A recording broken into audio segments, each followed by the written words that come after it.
panel last week, we were discussing agility around improving customer experience and how customer can work at the heart of an organisation to make that organisation deliver better and faster. The examples that we used at the panel from our side focused mainly on public sector.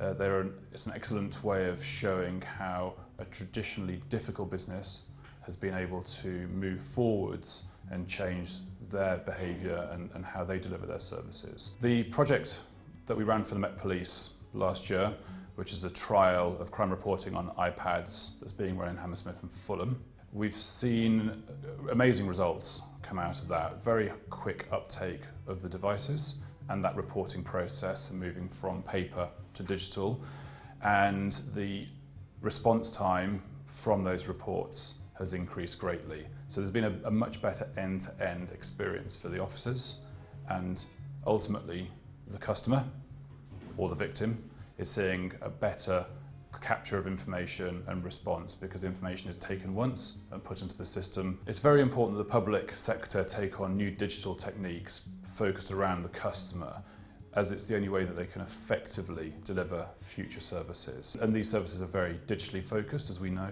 and the customer and the consumer is becoming very digitally savvy.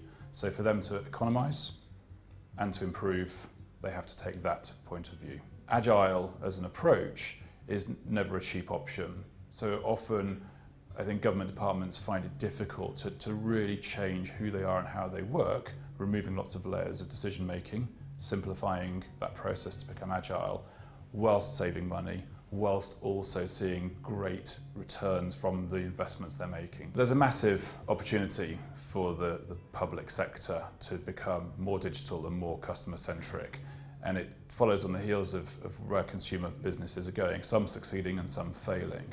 But really the scale of opportunity is much bigger than many see it, and that's both cost savings and delivering a far better experience for the customer.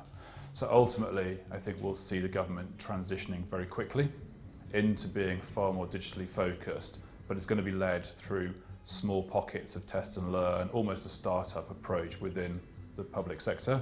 And we see a lot of that happening exactly the same in the private sector. So lots more businesses creating their own incubators, their own startups, to really get to grips with the future customer needs and what digital means to their business.